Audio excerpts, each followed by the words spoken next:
Xo'p. Demak, bugungi mavzuyimizda demak sizlar bilan Telnet protokolini ko'ramiz. Telnet protokoli o'zi nima? Ma'ruzada o'tdinglarmi? Ma'ruza bo'lgan nomimiz. Telnet protokollar haqida umumiy tushuncha o'tganinglarda o'tmadinglarmi? Demak, qaranglar qisqacha nazariy ma'lumotlarni berib ketaman. Hozir rasmni ko'rsanglar eslaysizlar, esingizga tushadi. Internet. Mana.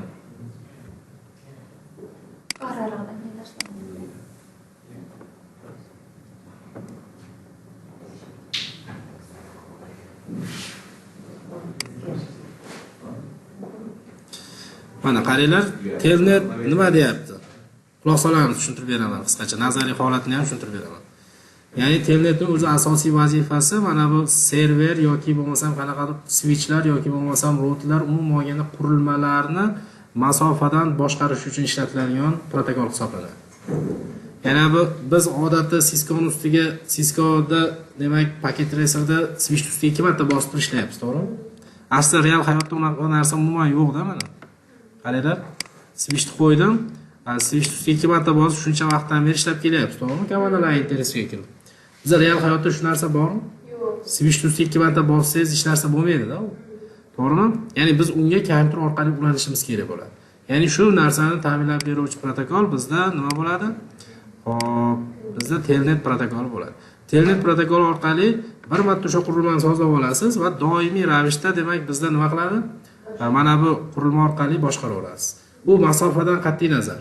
Buni afzalliklari nima deydigan bo'lsangiz, afzalliklari shundaki, siz butun bir tashkilotni tarmoq administrator bo'ladigan bo'lsangiz, butun bir tashkilotingizda lokal tarmoqlar bor, serverlar bor va hokazolar bor. Hammasini siz xonangizdan turgan holatda boshqarishingiz imkoniyatiga mavjud bo'ladi shunda. Siz borib, tomda turgan switchni nima qilmaysiz? Ustiga chiqib turib nastroyga qilmaysiz. Yoki bo'lmasam birinchi etajda xonangiz sizni, 3-etajga chiqib turib, bir konditsioneri bor, serverga kirib olib turib ish qilmaysiz. Nimaga? Serverlarda yozda misol uchun harorat juda past bo'lishi kerak bo'ladi. Soatlab bu yerda ish qiladigan bo'lsangiz, sizni sog'lig'ingizga ham zarar yetishi mumkin. Ya'ni shunaqa maqsadlarda bir marta sozlab olinadi-da, sizni xonangizdan turib ixtiyoriy nimalarni boshqarishingiz mumkin bo'ladi masofadan, ya'ni tarmoq orqali. Demak, sizlar bilan shuni ko'ramiz bugun. Ya'ni qanday bo'ladi? Mana misol uchun bitta oddiy tarmoq qurib olaylik, kichik bir tarmoq. Ya'ni bizda mana shu kompyuterlar bo'lsin va bular o'rtasida o'zaro ma'lumot almashtirsin. Avtomatik ular programmamiz tezroq ulanishi uchun. Hop, mana shu kichik bir tarmoq qurdik, lokal tarmoq. Bu yerda endi kompyuterlar tarmoq nima vazifa bajarib beradi deydigan bo'lsak, bularda kompyuterlar o'rtasida ma'lumot almashtirishni ta'minlab beradi. Siz tasavvur qiling, sizning kompyuteringiz mana bu administratorning kompyuteri. Qolganlari lokal kompyuter.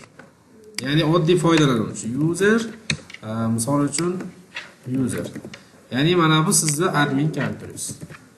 Ya'ni shu yerda IP adres yozilayotganda hammasida bir xil IP adres bo'lsagina nima qiladi? Tarmoqda bog'lanadi. Misol uchun 10.0.2 va hokazo 10.0.0 misol uchun 3. Sizda tasavvur qiling, tarmog'ingizda switch olganda switchlarni sozlashingiz kerak bo'ladi. Switchlarga IP adres qo'yishimiz kerak bo'ladi, misol uchun 192.168.0.1 misol uchun 192.168.0.2 hop 192.168.0.3. Switchga hech qachon IP adres berganimizni ko'rdinglarmi? Routerda portlarga IP adres berdik, kompyuterlarga IP adres berdik, lekin switchga IP adres berganimiz yo'q, to'g'rimi? Bu IP adres nima uchun deydigan bo'lsak, mana bu qurilmamiz switchga bog'lanishi uchun kerak bo'ladi. Switchga bitta o'zgarmas IP adres qo'yib qo'yamiz, statik hammasiga. Mana shu qurilmadan turib, mana shu qurilmani switchni ham boshqarishimiz mumkin bo'ladi. Ya'ni bu degani, siz tasavvur qiling, bitta xonada o'tiribsiz, komfortli xonada, konditsionerlaringiz bor, kompyuterlaringiz hammasi udobli. Siz mana shundan turib, bu 1 kilometr yoki 500 metr nariyoqdagi switchni boshqarmoqchisiz. Demak, bir marta sozlab olgandan keyin bemalol boshqarishingiz mumkin bo'ladi. Lekin bu bilan bular ham bevosita ma'lumot almashaveradi. Tarmoq ishlab turgan holatida siz ulanib olishingiz mumkin bo'ladi. Qanday bo'ladi? Mana shuni sozlab ko'raylik mana. Birinchi navbatda switchga IP adres berib olamiz va kompyuterga ham xuddi shu IP adresga moslab berib olamiz. Ping ketish kerak bo'ladi. va undan keyin qolgan ishlarni amalga oshiramiz, ya'ni telnet protokoli uchun. Switchga kirdik. Enable config IP adres berish qanaqa bo'ladi endi? Qayerga IP adres beramiz? Interface bilan birga beramiz endi. Nima uchun interface bilan birga berdik? Yo'q. Bulan server bu nomlar. Nom berib olyapmiz. Switchlarga. Bilan bir o'zi nima edi bizda? Virtual anaqa. Virtual O'n bulan 20 Virtual lokal tarmoq birga beryapmiz. Imindi, misol uchun 10 ga bersak ham bo'ladimi? Bilan 10 ga bersak bo'ladimi? Yo'q, nimaga? Qaranglar, shu jarayonda mana exit show bularni tekshirib ko'rib olamiz. Bu yerda bilan bir nima ekan bizda? Qaranglar. Hamma portga ruxsat degani bu. Biz ixtiyoriy portidan turib nima ulangan bo'lsak bo'ldi, kiraveramiz-da administrator bo'lib. Agar siz bilan 10 qilib qo'ysangiz, maytda bilan 10 bo'lib qoladi, birorta port biriktirilmagan bo'ladi, sizning tarmog'ingiz ishlamay turaveradi. Ya'ni shuning uchun biz bilan bir interfeysga beryapmiz nimani? IP adresni. Ya'ni yana o'sha joyga kiramiz, config interface bilan bir. Endi shu yerda qaranglar. Interface bilan birga kirganimizdan keyin IP adresni yozib ketaveramiz. IP adres qisqartirib 192.168.0.3 edi, to'g'rimi? 03 255 0. No shutdown bo'ldi keyin. Demak, bizni interfeysga IP adres berdik, mana shu switchga bo'ldi. Mani kompyuterda ham endi qaranglar, lokal tarmoqda ishlayotdi. Only bilan. Biz endi only emas, onlyni o'rniga o'zgartiramiz nechilikni? 192 ga o'zgartirib olamiz kompyuterimiz IP adresini. Misol uchun, 1 ham bor, 3 ham bor va hokazo bor, bir o'shanga moslab 100 qo'yib olaveramiz. Takrorlanmas. 4 qilsak ham bo'laveradi. Bir xil bo'lib qolmasa bo'ldi. 192.168.0.100 bo'ldi. Endi pin berib ko'ramiz. Nechiga? 192.168.0 yo'q, 3 ga beramiz. Nima uchun 3 ga beryapmiz? Ya'ni biz shu switch bilan aloqasi bormi yoki yo'qmi? O'rnatilganmi, o'rnatilmagan? Ha? Birinchi marta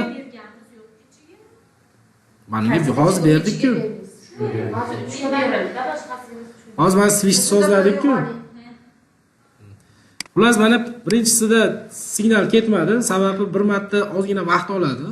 Keyingilarda mana signal ketdi. Endi biz telnet sozlashimiz mumkin. Ikkalasi o'zaro aloqa qilish ta'minlandi va telnet orqali ishlashimiz mumkin bo'ladi. Birinchi bo'lib doim o'rganinglar sizlar, hostname'ni o'zgartirib ketamiz. Qaranglar, exit boshga chiqib oldik. Config ga kiramiz, hostname'ni o'zgartirishni uchun nima qilamiz? nomi. Ismlarni yozasizlar, misol uchun. Switch men misol uchun 3 deb qo'ydim. Familiya bo'laveradi.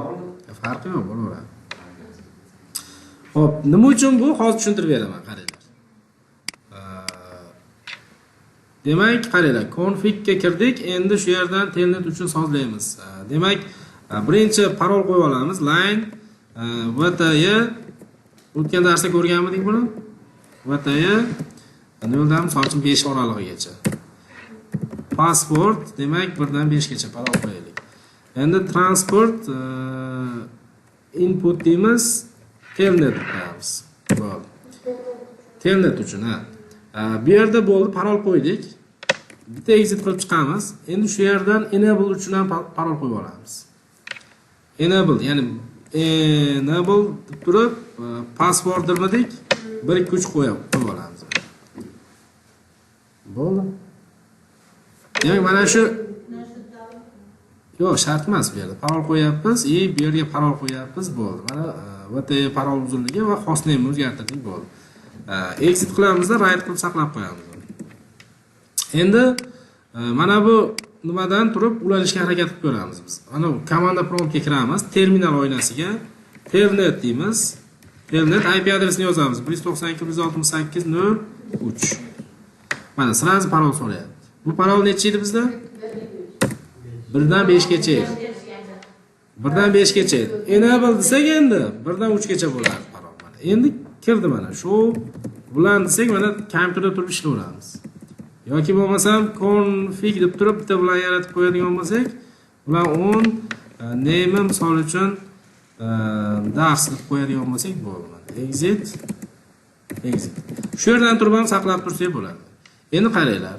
Kompyuterda qilib bajardik hozir. Shu mana switch ichida shu birga bir bo'ladi buyruqlarimiz. Shu bulan desak, haligi 10 yaratganimiz ko'rinish kerak bo'ladi. Mana qaranglar, dars deganimiz yaratuvdikmi? Yaratib qoldi. Demak, biz ixtiyoriy maytdan turib buni boshqarishimiz mumkin. Ikkinchisini ham sozlab ko'raylik. Endi buni tezroq bajaramiz. Sizlarga takrorlash bo'ladi. Qaranglar. Enable config nima deymiz? Interface bilan 2 nimaga 2? bitta tarmoq ichida. Bilan bir default holatda bilan bir bo'ladi. Bilan bir bo'ladi. IP adresi endi 192.168.0.2 bo'ladi. Xato yozing nimaga? 255 Maskalarni yozmadik, to'g'rimi? Endi yozing mana shu no shutdown bo'ladi. Ketdi mana. IP adres berdik, bitta exit qilib chiqamiz yo exit qilib chiqamiz. Keyingisida nima deb yozamiz? Line vty 0 dan misol uchun 5 gacha oralig'ida. Line vty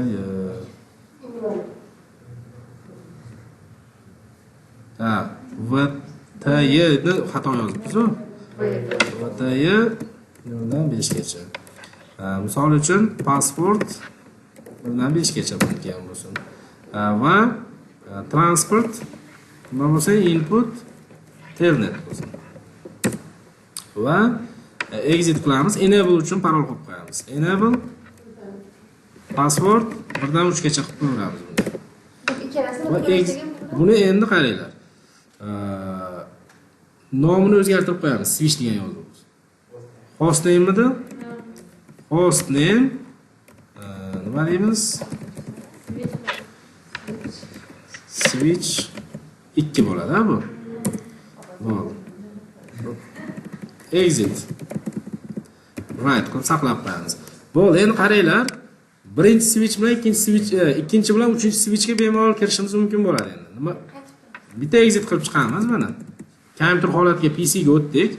Telnet deb yozamiz. Telnet 192.168.0.2. Parol 1 dan 5 gacha. Enable deymiz. Ikkalasini bir xil parol qilsak ham bo'ladi. Bir xil qo'ydik hozir. Qaranglar.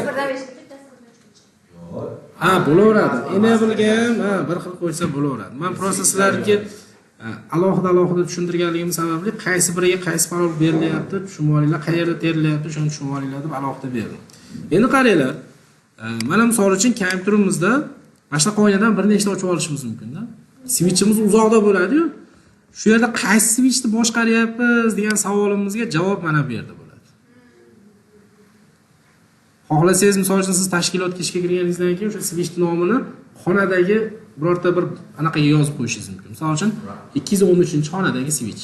213 switch deb qo'ysangiz, bitta xonada maksimal misol uchun bitta switch bo'lishi mumkindir. Yoki server birinchi switch, server ikkinchi switch deb yozib qo'ysangiz bo'ladi.